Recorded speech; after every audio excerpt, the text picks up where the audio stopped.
ఏసునామములో అందరూ బాగున్నారా? అయితే మీ కుడి చేతులు పక్క వారికి ఇచ్చి దగ్గరగా ఒకసారి హ్యాపీ క్రిస్మస్ అని చెప్పండి అమ్మా. అందరూ చెప్పాలి హ్యాపీ క్రిస్మస్, మెరీ క్రిస్మస్. దేవుని స్తోత్రము. ఈ దినాన దేవుని యొక్క సన్నిధిలో వాక్య భాగం ద్వారా దేవుడు మన అందరినీ పురుగొలిపి బలపరిచి ఆశీర్వదించును గాక. గత రాత్రి క్రిస్మస్ అన్నది ఏమిటి అన్నది మనం కొంచెం వివరణ మనం తెలుసుకున్నాం. ఈరోజు దేవుని యొక్క వాక్య ప్రకారంగా మరికొన్ని విషయాలు మనము ధ్యానించుకుందామండి. మత్తయి సువార్త 13వ అధ్యాయము 56వ వచనము 57వ వచనం. ఇతని సోదరిమణులందరూ మనతోనే ఉన్నారు కారా, ఇతనికి కార్యములన్నీ ఎక్కడి నుండి వచ్చనని చెప్పుకొని ఆయన విషయమై అభ్యంతరపడిరి. అయితే యేసు ప్రవక్త తన దేశములోను తన ఇంటిని తప్ప మరి ఎక్కడైనా సరే గణహీనుడు కాడని వారితో చెప్పాను. ఈరోజు మనం ధ్యానించే అంశం పేరు ఏమంటే కృతజ్ఞత లేని నజరేతు. ఏ నజరేతు అమ్మా? కృతజ్ఞత లేని నజరేతు. దేవుని యొక్క వాక్యం ద్వారా ఆయన మాట్లాడుచున్న ప్రతి ఒక్కరికి కూడా ఉండవలసిన మంచి లక్షణం ఏంటంటే గ్రాటిట్యూడ్ హార్ట్ కలిగి ఉండాలండి. కృతజ్ఞత భావాన్ని కలిగి జీవించాలి. ఆ కృతజ్ఞత భావం కలిగి జీవించినప్పుడు దేవుడు మెచ్చుతాడు. తద్వారా ఇంకా అనేకమైన ఆశీర్వాదాలు మన జీవితంలో కుమ్మరిస్తాడండి. పరిశుద్ధ గ్రంథంలో యేసయ్య చాలా సార్లు మనము చేసిన కార్యాలు మనం చూస్తాం. యేసయ్య ఏ కార్యం చేసినా సరే దేవునికి స్తోత్రాలు చెప్పకుండా ఎప్పుడు లేడండి. ఆయన ఒక అద్భుతం చేసిన, ఆయన ఎవరినైనా స్వస్థపరిచినా లేక ఎటువంటి ఏ కార్యం చేయని మొట్టమొదటిసారిగా దేవునికి వందనాలు చెప్పి తర్వాత ఆయన కార్యాలు చేస్తుండేవారు. ఫర్ ఎగ్జాంపుల్ 5 రొట్టెలు 2 చిన్ని చేపలు యేసయ్య దగ్గర తీసుకొచ్చారండి. ఫిలిప్ గారు ఆంధ్రే గారు చెప్తే ఆంధ్రే గారు మొత్తం సెర్చ్ చేసి వెతికి ఆ 20,000 మంది దాదాపు అక్కడున్న ప్రజలు, చరిత్రకారులు చెప్తున్న 20,000 మంది పైన ఉన్నారటండి. ఆ జనసమూహం మధ్యలో వెతికితే ఒక అబ్బాయి దొరికాడు. అబ్బాయి దగ్గర 5 రొట్టెలు 2 చిన్ని చేపలు ఉన్నాయట. అబ్బాయిని తీసుకొని యేసునొద్ద తీసుకొచ్చిన వ్యక్తి ఎవరంటే ఆంధ్రే గారండి. మనం గస్సారి విన్నాం. ఈ ఆంధ్రే గారు తీసుకొస్తే అబ్బాయి దగ్గర 5 రొట్టెలు 2 చిన్ని చేపలు తీసుకొని అందరినీ లైన్లో వరుస వారిగా కూర్చోబెట్టమని యేసయ్య చెప్పారు. తర్వాత ఆ రొట్టెను ఎత్తి దానిని విరిచెను. దేవుని స్తోత్రం, హల్లెలూయా. అంటే దేవుడు మనకు నేర్పే మాదిరికరమైన జీవితం ఏంటంటే ఎప్పుడైనా సరే మన జీవితంలో ఒక ఆశీర్వాదం వచ్చిన, మేలు కలిగిన, ఉపకారం కలిగిన వెంటనే గివ్ థ్యాంక్స్ టు గాడ్, దేవుని స్తోత్రాలు చెప్పాలండి. ఇది మనిషి యొక్క నైజం, భక్తుని యొక్క నైజం. కానీ ఎప్పుడైతే నువ్వు స్తోత్రాలు చెప్పవో నువ్వు కృతజ్ఞుడివి, చేసిన మేలు మరచిన వాడవు. అందుకే ఈరోజు నేను పెట్టుకున్న అంశం పేరు ఏంటంటే కృతజ్ఞత లేని నజరేతు. దేవుడు అనేకమైన మేలు కృతజ్ఞత ఈ యొక్క నజరేతు అన్న ఊరికి దేవుడు చేశాడండి. అనేకమైన మేలులు చేశాడు. లాస్ట్కి వచ్చేటప్పటికి ఏ ఊరికైతే నా ఊరు అనుకొని యేసయ్య మేలు చేశాడు, ఉపకారాలు చేశాడో, కడకు వచ్చేటప్పటికి ఆ ఊరు యేసయ్యను తృణీకరించిందండి. యేసయ్యను ఇష్టపడలేదు. యేసయ్య మీద అనుమానపడ్డారు. యేసయ్య మీద ఆ యొక్క డౌట్ వచ్చింది వారికి. ఈయన అసలు ఎవరు? ఈయన అక్క చెల్లెలు మా దగ్గర ఉన్నారు కదా, ఈయన అన్నదమ్ములు మన దగ్గర ఉన్నారు కదా, ఈయన ఎవరు అని చెప్పి యేసయ్య మీద. అందుకే యేసయ్య అంటాడు, ప్రవక్త ఎప్పుడు కూడా స్వదేశంలో తన ఇంటి వారి మధ్య తప్ప ఎక్కడైనా సరే ఘనహీనుడు కాదు. అది యేసయ్య నోటి నుంచి వచ్చిన మాట అండి. ఈ రాత్రి కృతజ్ఞత భావము ప్రతి భక్తులుగా ఉన్న ప్రతి వారికి కూడా కలిగి జీవించాలి. గత సంవత్సరం క్రిస్మస్ నుంచి ఈ సంవత్సరం క్రిస్మస్ దేవునికి అనుగ్రహిస్తే ఒక రాత్రి నిద్ర మీ దేవునికి స్పాన్సర్ చేయలేకపోతున్నారండి. ఒక రాత్రి మీ నిద్రను దేవునికి ఇవ్వలేకపోతున్నారు. మీరు దేవుని యొక్క సన్నిధిలో గడపాలన్న ఆలోచన మీకు రావట్లేదు. ఒకవేళ మన గత రాత్రే మన జీవితము ఒకలా పోతే అప్పుడు మన పరిస్థితి అండి. ఆలోచించండి ఒకసారి. కృతజ్ఞత కలిగి జీవించుట దేవుని చిత్తము. అపోస్తలుడైన పౌలు చెప్తున్నాడు, తెస్సలోనిక సంఘాన్ని చెప్తున్నాడు, కృతజ్ఞత కలిగి జీవించుట దేవుని చిత్తం. అది దేవుని మహిమపరచుట, అది దేవుని యొక్క అద్భుతములను ధ్యానించుట. దేవుని మహిమపరచుట, దేవుని యొక్క అద్భుతములను ధ్యానించుటండి. ఈ రాత్రి ఈ దినాన్ని దేవుని యొక్క వాక్యం ద్వారా ఈ క్రిస్మస్ దినాన దేవుడు మన జీవితంలో మేలులు చేసిన దేవునికి ఈ దినాన మన నుండి దేవుడు కోరేది ఏమనగా, మన యొక్క ఆస్తిపాసం దేవుడు కోరట్లేదు, మన అంతస్తుని దేవుడు కోరట్లేదు, కానీ ఒక్క మాట, యేసయ్య నీకు నిండు వందనాలయ్యా. అందరూ చెప్పండి అమ్మా, యేసయ్య నీకు నిండు వందనాలయ్యా. గత సంవత్సరంతో నువ్వు కాపాడే నీకు స్తోత్రమయ్యా. ఒక్క మాట చాలండి. కృతజ్ఞుడు యొక్క పరిస్థితి ఎలా ఉంటుందో తెలుసా అండి? చేసిన మేలు మరిచిన వారు అనే కృతజ్ఞుడు వారి యొక్క పరిస్థితి ఎలా ఉంటుందంటే, అకాల మరణం వస్తుందండి. పరిశుద్ధ గ్రంథంలో ఉంది, అకాల మరణం వస్తుందట. అసమాధానం కలిగి జీవిస్తారు. సమాధానం ఉండదండి, పీసమైన ఉండదండి. మూడోది ఏంటంటే, వారి యొక్క జీవితంలో ఎప్పుడు కూడా ఆర్థికమైన ఇబ్బందులే ఉంటాయట. దేవునికి మనం ఎప్పుడైతే గ్రాటిట్యూడ్ కలిగి జీవించమో సమస్యలుగానే ఉంటాయి. ఆస్తిని కోల్పోతారట అండి, ఎప్పుడు అపజయాలేట. ఇవన్నీ బైబిల్లో ఉన్నాయండి. ఈ యొక్క నజరేత్ అనే ఊరుకు దేవుడు మేలు చేశాడు, ఆ ఊర్లో ఉపకారాలు చేశాడు. ఆ ఊరికి ఇన్ని మేలు చేస్తున్న దేవుని యొక్క జీవితంలో దేవుడు మేలు చేస్తే నజరేత్ యొక్క జీవితంలో ఏ మేలు జ్ఞాపకం ఉంచుకోలేదండి. అది ఆ ఊరు ఏ మేలు జ్ఞాపకం ఉంచుకోలేదు. అందుకే ఈరోజు వాక్యం మనతో మాట్లాడుతున్నాడు, కృతజ్ఞత లేని నజరేతు. భక్తులైన యోహాను 2వ అధ్యాయంలో రాస్తాడు, 2వ అధ్యాయంలో 46వ వచనంలో, నజరేతులో నుండి మంచిది ఏదైనా రాగలదా? చూడండి, ఆ లైన్ చూడండి ఎంత చక్కగా ఉంటుందంటే, ఫిలిప్పుతో సంభాషణ దేవుడు చేస్తున్నప్పుడు, యేసుప్రభువు చేస్తున్నప్పుడు, నజరేతులో నుండి మంచిది ఏదైనా రాగలదా అంటే, నజరేతు టోటల్గా యేసు కాలంలో ఉండే జనసంఖ్య ఎంత అంటే 150 మంది ఉన్నారటండి.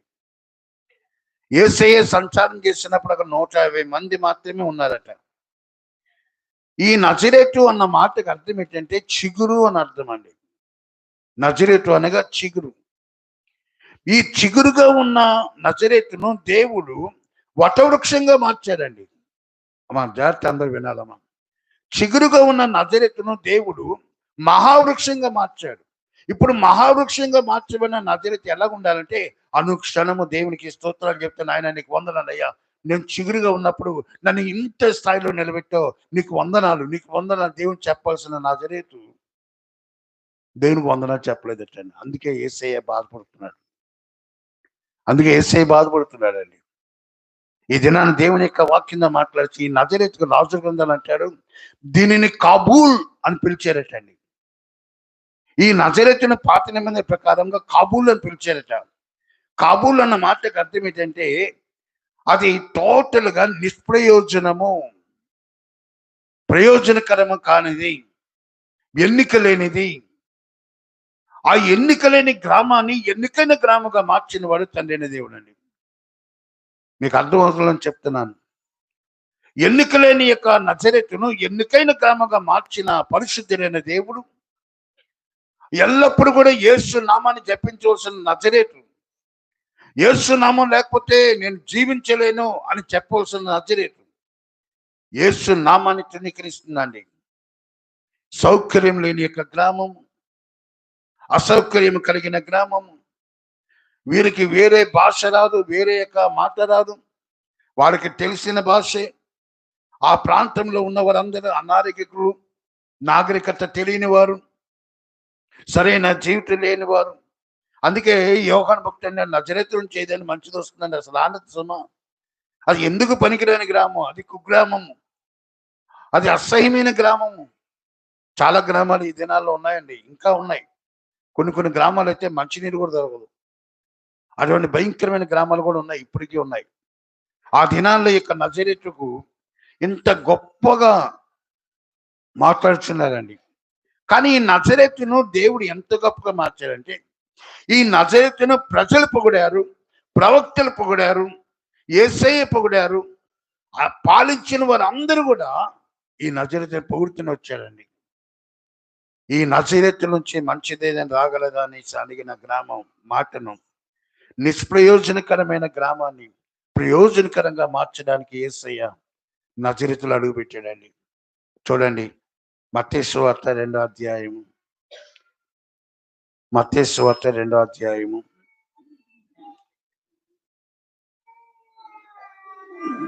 22వ వచనం చదవండి అమ్మా. అయితే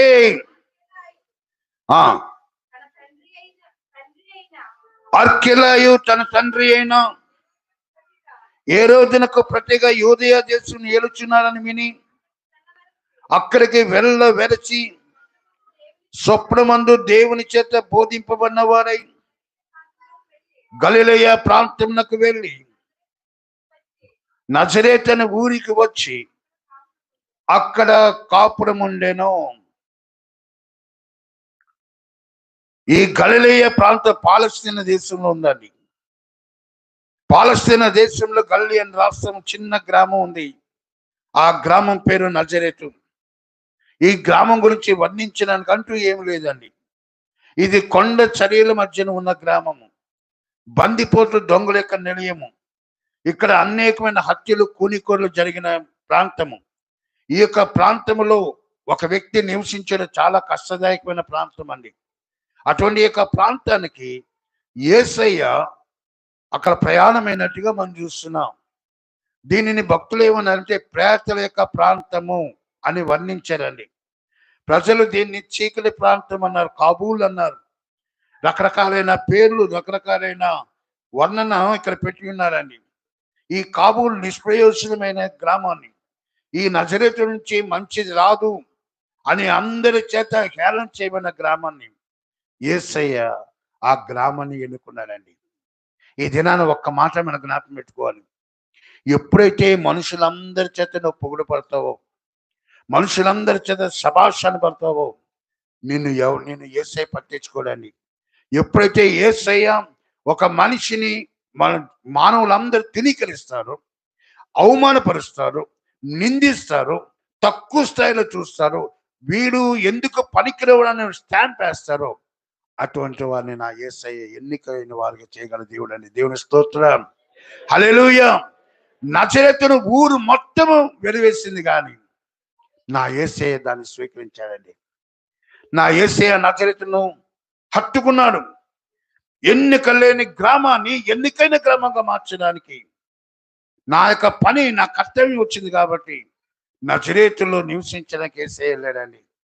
అది ఎందుకు పనికిరాని గ్రామం అని తెలుసు, ఏ విధమైన సౌకర్యం లేదని తెలుసు, కానీ ఆ గ్రామమే నాకు కావాలని యేసయ్య అంటున్నాడండి. అందుకే యేసయ్య అడుగు పెట్టిన తర్వాత దాని యొక్క పరిస్థితులు ఎలా మారిపోయినాయో ఈరోజు మనం ధ్యానించుకుందాం అని. చూడండి, అపోస్తుల కార్యములు 2వ అధ్యాయము, అపోస్తుల కార్యములు 2వ అధ్యాయము 23వ వచనము.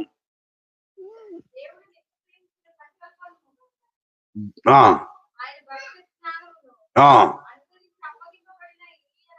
ఆ, ఆ. మరణము ఆయనను బంధించుట అసాధ్యము గనుక ఆ, ఆయనను లేపెను. ఒక్క నిమిషము. నజరేతు గురించి అపోస్తలుడు లూకా, వైద్యులకు లూకా అంటాడండి, అపోస్తలుడు హెచ్చించిన నజరేతు, ఇది అపోస్తలుల ద్వారా హెచ్చింపబడిందండి. ఈ నజరేతును దేవుని యొక్క వాక్యంలో మనం గమనించినప్పుడు, ఈ నజరేతును 12 మంది శిష్యులు హెచ్చించారండి. అందుకే దేవుని యొక్క మాట ద్వారా మనం గమనించాలి, యేసు ప్రభు గారికి ఎన్ని నామాలు ఉన్నాయంటే దాదాపు 700 నామాలు ఉన్నాయట.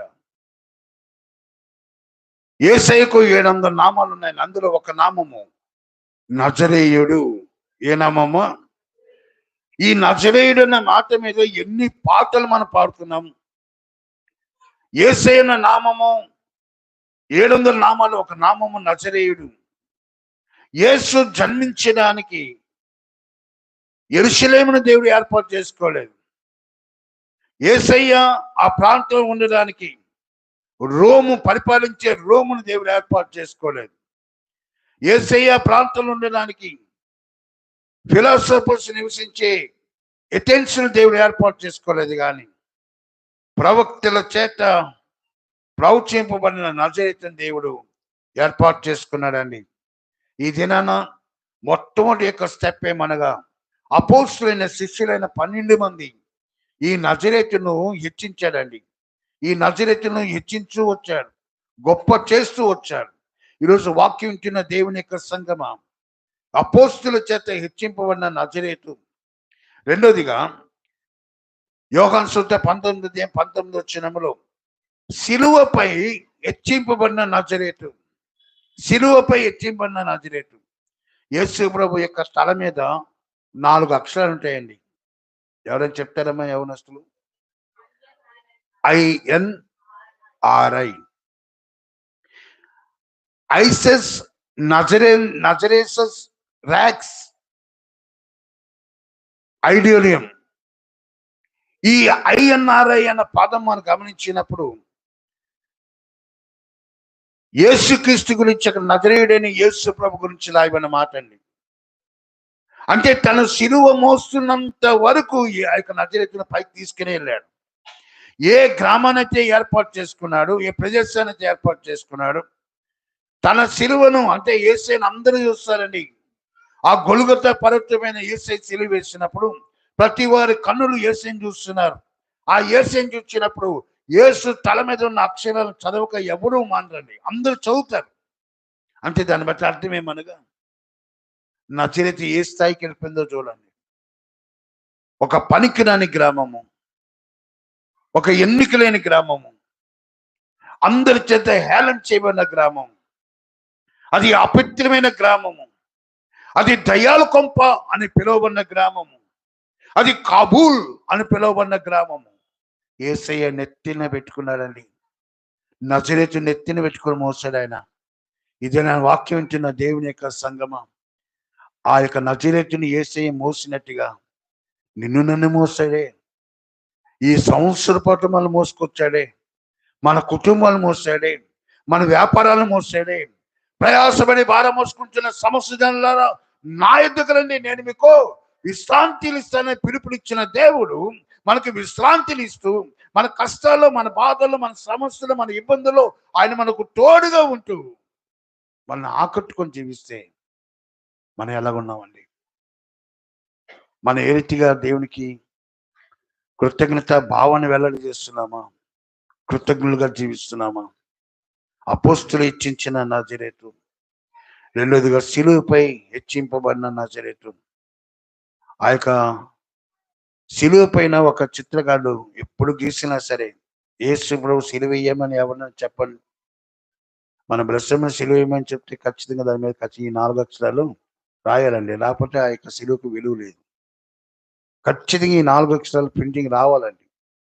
నజరేయుడు అన్న పదము యేసయ్య శిలువ మీద వరకు మోసుకెళ్ళాడండి. ఈరోజు దేవుని యొక్క మాట ద్వారా మాట్లాడుచున్నాడు. మూడోదిగా మార్క్స్ వార్త 16వ అధ్యాయము 6వ వచనము. మార్క్స్ వార్త 16:6 వచనము.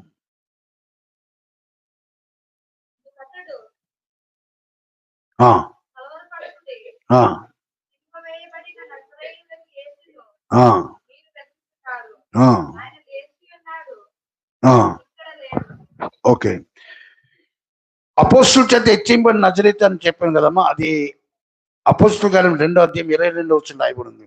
ఇశ్రాయేలు వారులారా, ఈ మాటలు వినుడి. దేవుడు నజరేయుడకు యేసు చేత అద్భుతములను, మహత్కార్యములను, సూత్రక్రియలను మీ మధ్యన చేయించి ఆయనను తన వలన మెప్పు పొందిన వానిగాను మీకు కనబరిచెను. ఇది మీరే ఎరుగుదురు. 22వ వచనం అండి. ఇక్కడ మనం గమనించినప్పుడు పరలోకపు దూతలు హెచ్చించిన నజరేతు అండి. ఏ నజరేతం ఇది? దూతల చేత హెచ్చింపబడిన నజరేతు. యేసయ్య శిలువ మీద మోసాడు, అంతతోనే యేసయ్య వదిలేలేదండి. నేను మోసిన నజరేతును దూతలకు చెప్తున్నాడండి, మీరు కూడా మోయండి. దాన్ని కొనియాడని పరలోకపు దూతల చేత హెచ్చింపబడిన నజరేతు అండి. యేసయ్య మరణించిన తర్వాత సుగంధ ద్రవ్యాలు పూసారు. కొందరు స్త్రీలు ఆదివారమే సమాధి చేరుకున్నారు. దూతలు అంటున్నారండి, సిలువ వేయబడిన నజరేతును మీరు వెతుకుచున్నారు కానీ ఆయన ఇక్కడ లేడు. మీరు సిలువ వేయబడిన యేసుని వెతుకుచున్నారు, నజరేయుడకు యేసుని వెతుకుచున్నారు అంటారండి. అక్కడ మామూలుగా యేసు ప్రభు అనొచ్చు కదండి, లేక యేసు అని పిలవచ్చు కదా. కానీ దూతల చేత దేవుడు ఆ ఒక్క నుంచి భక్తుని చేత రాయిస్తున్నాడండి. నజరేయుడకు యేసుని వెతుకుచున్నారు, ఆయన ఇక్కడ లేడు, ఆయన లేచి ఉన్నారు. ఒక ప్రక్క ఆశ్చర్యము, ఒక ప్రక్క ఆనందము, ఒక ప్రక్క యేసుప్రభు జన్మమే ఆశ్చర్యము, యేసుప్రభు మరణం ఆశ్చర్యము, యేసుప్రభు పునరుత్థానం ఆశ్చర్యము. యేసే ఒక ఆశ్చర్యకరుడండి. అందుకే ప్రవక్త అయిన యేసయ్య అంటాడు, ఆయన ఆశ్చర్యకరుడు, ఆయన ఆలోచనకర్త, ఆయన నిత్యులకు తండ్రి, ఆయన బలవంతులైన దేవుడు, ఆయన సమాధానాధిపతి. ఇన్ని క్వాలిటీస్ యేసయ్యలో ఉన్నాయండి. పరలోకపు దూతల చేత హెచ్చింపబడిన నజరేతు అండి. అపోస్తులు హెచ్చించారు, శిలువ మీద హెచ్చింపబడ్డారు, పరలోకపు దూతల చేత హెచ్చింపబడ్డారు. యేసు హెచ్చించిన నజరేతు అండి. యేసు హెచ్చించిన నజరేతు చూడండి. 9వ అధ్యాయం, అపోస్తుల కార్యం 9వ అధ్యాయం 4వ వచనం చదవండమ్మా.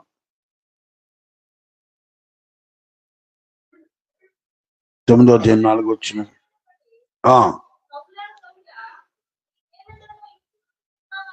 సౌలను నేల హింసించున్నావని తనతో ఒక స్వరము పలుకుట వినెను. ప్రభువా నీవెవడవని అతడు అడిగగా ఆయన, నేను నీవు హింసించున్న యేసును, లేచి పట్టణంలోనికి వెళ్ళుము, అక్కడ నీవు ఏమి చేయవలెనో. చాలమ్మా. ఇక్కడ యేసు హెచ్చించిన నజరేతు అండి. యేసే హెచ్చించిన నజరేతు. దేవుని యొక్క వాక్యంలో మనం గమనించినప్పుడు పరలోకపు దూతలు, అపోస్తులు యేసయ్యే స్వయాన్ని హెచ్చించడం, నువ్వు హింసిస్తున్న యేసును. ఈ పౌలు గారు అంటాడు, మరొక చోట అంటాడు, నజరేయుడగు యేసు అనే సంబోధన అక్కడ పలుకుతున్నాడండి. నజరేయుడగు యేసు నేనే అంటాడండి. ఈ దినాన్ని దేవుని యొక్క వాక్యం ద్వారా మాట్లాడుతున్నారు. అనుక్షణము యేసయ్య హెచ్చిస్తూనే వస్తున్నాడండి. ఈరోజు మనం భక్తుల యొక్క మన ప్రార్థనలు ఏమని ప్రార్థన చేస్తామో, లాస్ట్లో క్లోజింగ్లో ఏమని ప్రార్థన చేస్తాం? మీరు ఏమిలాగ యేసునామమున అని అంటామా? నజరేయుడగు యేసు నామమున, నజరేయుడగు యేసు నామమున. పేతురు గారు ఏమంటాడండి? ఆ కుంటి అంటే ఏమంటాడు? వెండి బంగారం ఆజ్ఞలే కానీ మాకు కలిగినదే మీకు ఇచ్చినాము, నజరేయుడగు యేసు నామమున లేచి నడు. నజరేయుడగు యేసు నామమున లేచి నడు. అనగా ఆ నజరేయుడు ఎంతగా ఎదిగిపోయిందంటే అది స్వస్థతనిచ్చే నామానికి ఎదిగిపోయిందండి. దేవుడు చూడండి ఎంత మెరిట్లో లాక్కెళ్ళాడు దాన్ని. యేసయ్య ఎంత ఉన్నతమైన స్థాయికి తీసుకెళ్ళాడు నాకు చూసుకోండి ఒకసారి. అందరి చేత తుణీకరించబడిన గ్రామము, అవమానపరచబడిన గ్రామము, ఛీ అని పిలువబడిన గ్రామము, గేలి చేసిన గ్రామము. కానీ యేసయ్య పొగిడే రీతిగా దాని గ్రామాన్ని మార్చేశాడండి. శిష్యులందరూ యేసు నామమున, నజరేయుడగు యేసు నామము. అక్కడ పేతురు అంటున్నారండి, నా దగ్గర వెండి లేదయ్యా, నా దగ్గర బంగారం లేదయ్యా. మేము ఏ నామానైతే కలిగి ఉన్నామో, ఏ నామంలో అయితే మేము సేవ చేస్తున్నాము, ఏ నామనైతే మేము వెంబడిస్తున్నాము, ఏ నామానైతే మేము జపిస్తున్నాము, ఆ నామమే నీ కార్యం చేస్తుంది. ఆ నామం ఏ నామో తెలుసా? నజరేయుడగు యేసు నామము. దేవుని నామానికి మహిమ కలుగును గాక. హల్లెలూయా.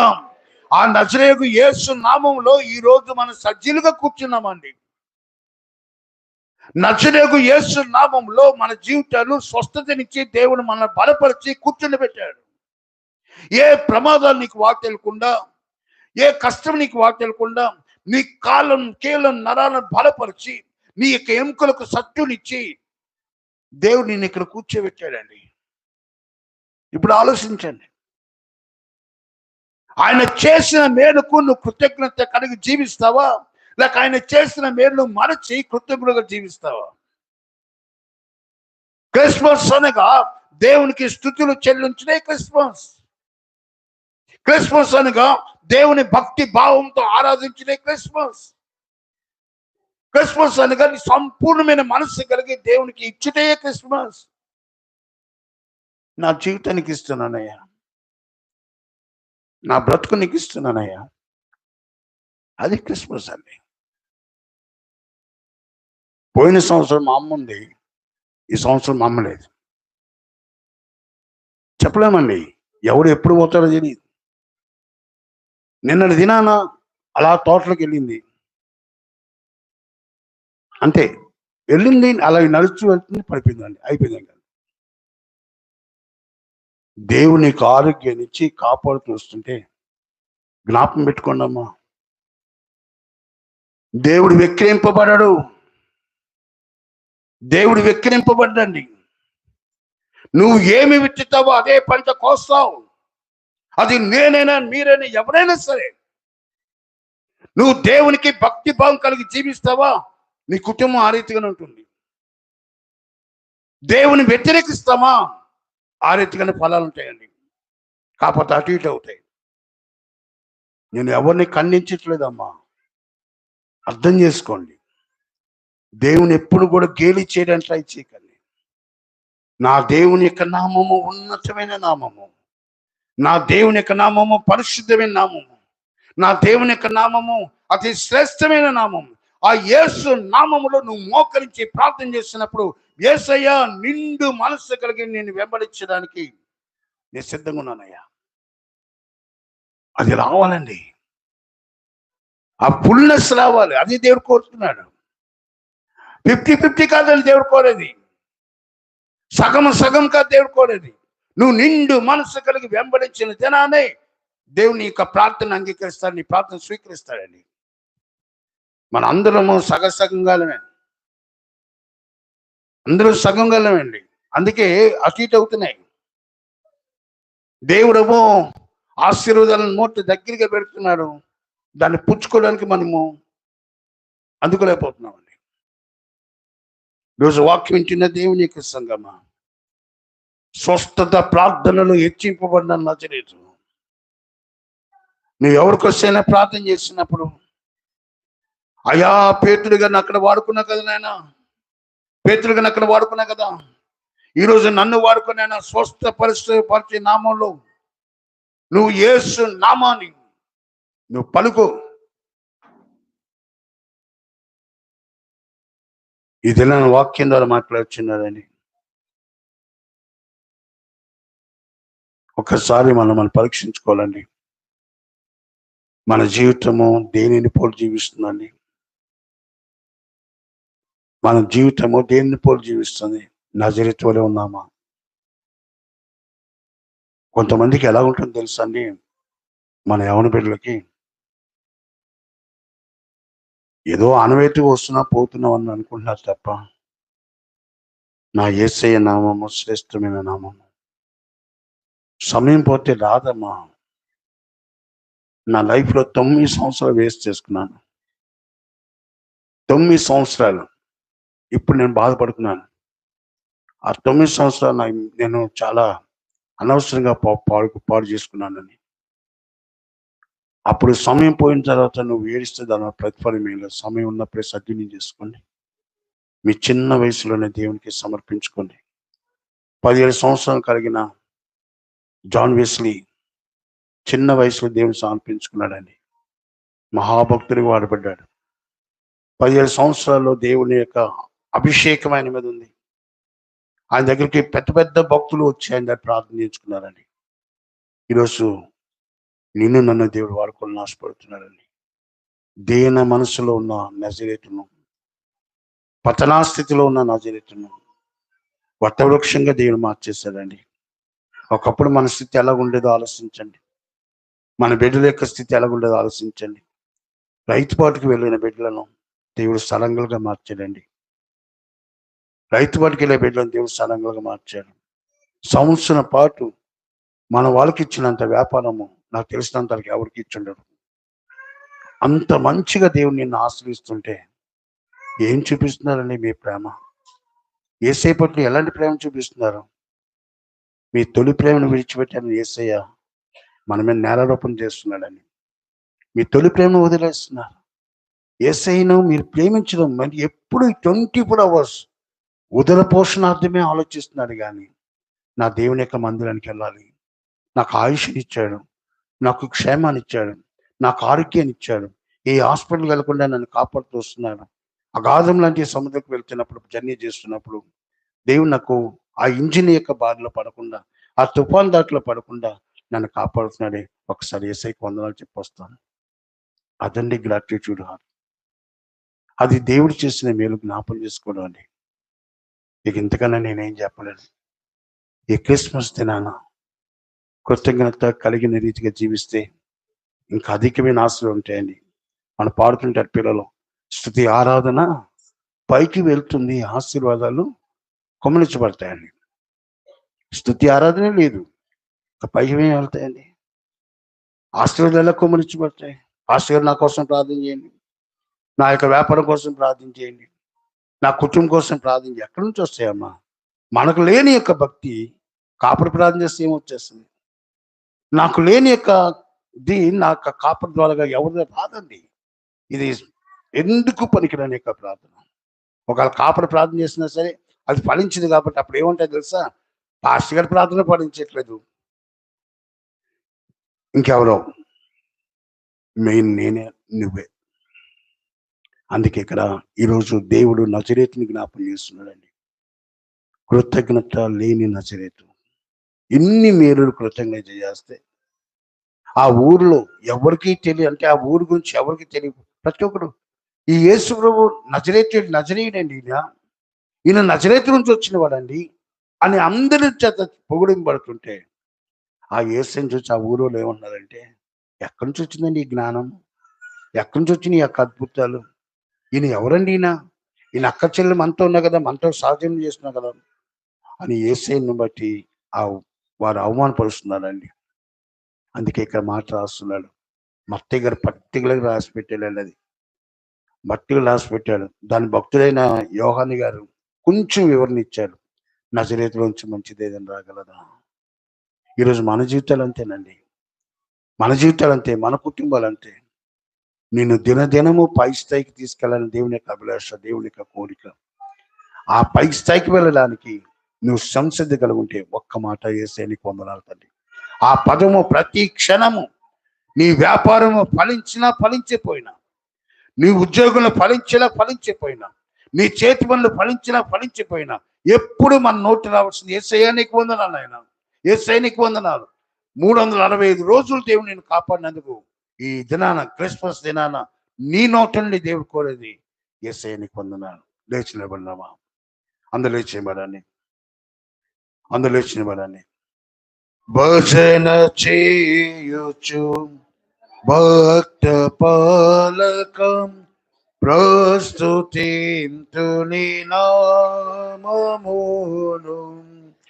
భజన చేయుచు భక్త పాలకం ప్రస్తుతింతుని నామమును. రుచినములపై జయమునిచ్చిన రుచినములపై జయమునిచ్చిన విజయుడా నిన్ను వేడుకొందు. విజయుడా నిన్ను వేడుకొందు. భజన చేయుచు భక్త పాలక ప్రస్తుతింతుని నామమును. దివ్య పదవిని విడచి నీవు దీనుడవై పుట్టినావు. దివ్య పదవిని విడచి నీవు దీనుడవై పుట్టినావు. భవ్యమైన బోధలెన్నో భవ్యమైన బోధలెన్నో బాగుగా నేర్పినావు. బాగుగా ధరనేర్పినావు. భజన చేయుచు భక్త పాలక ప్రస్తుతింతుని నామమును. నరులగావను పరము నుండి ధరకు నీవు వచ్చినావు. నరులగావను పరము నుండి ధరకు నీవు వచ్చినావు.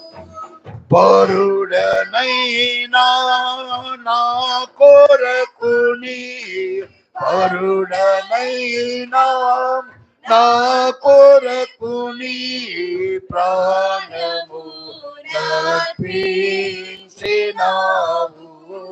ప్రాణము నర్పించినావు. భజన చేయుచు భక్త పాలక ప్రస్తుతింతుని నామమును. చెడిన వాడ నైనా నన్ను చేరదీసి బ్రోచినావు. చెడిన వాడ నైనా నన్ను చేరదీసి బ్రోచినావు. పడిన నాదు గోతి నుండి పడిన నాదు గోతి నుండి పైకి లేవా నెత్తినావు. పైకి లేవా నెత్తినావు. భజన చేయుచు భక్త పాలక ప్రస్తుతింతుని నామమును. ఎంత ప్రేమ ఎంత దయా ఎంత కృప యేసయ్యా నీకు.